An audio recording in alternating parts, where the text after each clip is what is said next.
Hello everybody, my name is Vidur Sharma and I welcome you all on the EduMentors YouTube channel. So in today's video, let's discuss some of the prominent current affairs. So the first and foremost is R. Madhavan is nominated as the president of FTII. That is the Film and Television Institute of India. Right? कहाँ पर है? पुणे में. तो the film and television institute of India के आपके president कौन nominate हुए हैं? Are Madhavan.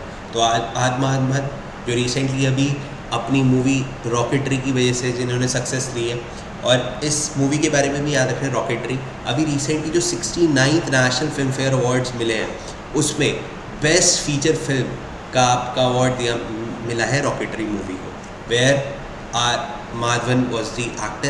So R. Madhavan and recently nominated as the president of the National Film Television Institute of India.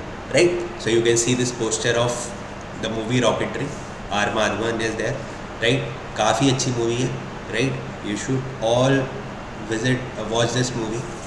Now let's move forward to the next current affair. The government to celebrate the 6th राष्ट्रीय पोषण माह 2023 in September.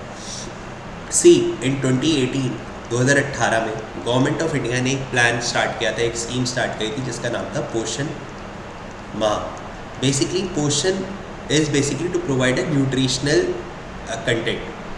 ये इस idea से आया था कि government ने टारगेट बनाया था that bye 2024 India will be कुपोषण मुक्त. दैट इज़ माल न्यूट्रिशन की जो कमी आजकल हमें देखने को मिलती है. राइट?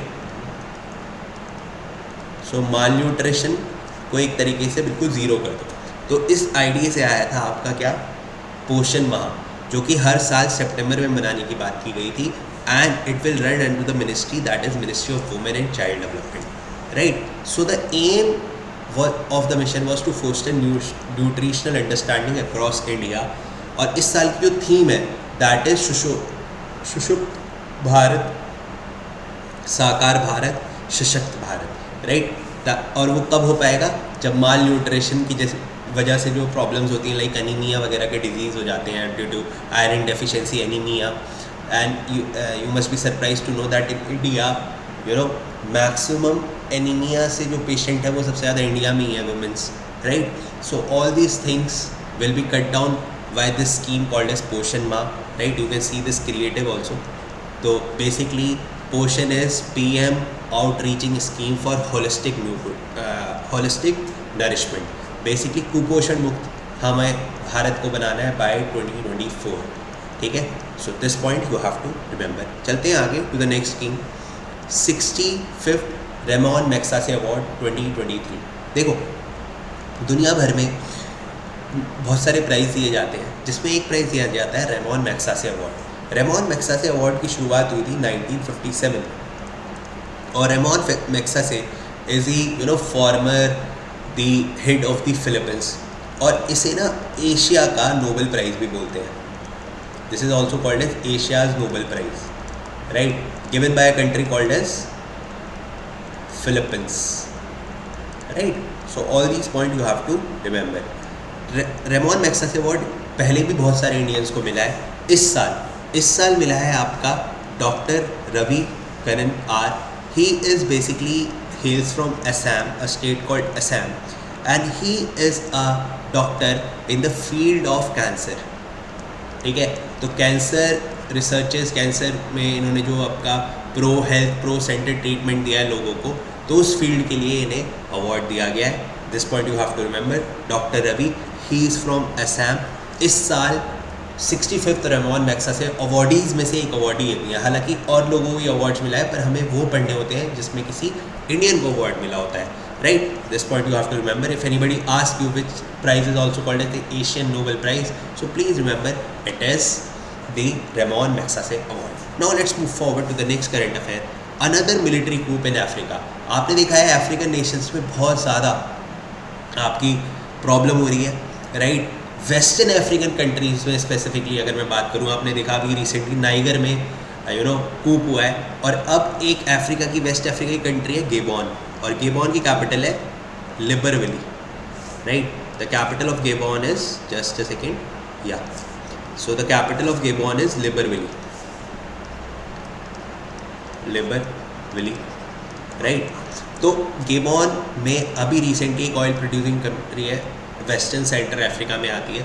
वहाँ के जो प्रेसिडेंट थे अली बोंगो को हाउस अरेस्ट करके वहाँ की मिलिट्री ने क्या करा है, आपका टेक ओवर कर लिया है, राइट। तो एक और हमें मिलिट्री कूप देखने को मिला अफ्रीका में। अभी रिसेंटली हमें 1 महीने पहले ही हमने देखा नाइगर, जो कि एक अफ्रीका कंट्री है, वहाँ पर भी कूप हुआ है। उससे पहले बुर्किना फासो, चैड, वहाँ पर भी अफ्रीकन कूप हुए हैं, right. So Africa, west Africa basically काफ़ी ज़्यादा डिस्टर्ब है, right. So this marks the 8th coup in the west and the centre Africa since 2020 से 8वीं कूप हमें देखने को मिल रही है, reflecting the trend of the democratic setbacks in the region. जितनी भी डेमोक्रेटिक गवर्नमेंट है वहाँ पर सेटबैक्स हमें देखने को मिला है, ठीक है। So as I have told you, Mali, there is a country called as Mali, Guinea, Burkina Faso, Chad, all have witnessed the military takeovers, right? So this point you have to remember. You can also see the map. See, this is Gabon. Gabon is a country from where the equator passes, है ना। यहाँ से equator भी पास करता है Gabon से, और इसकी कैपिटल है Libreville, right. Libreville is the capital. It is prominently the oil producing country, right? So all these points you have to remember.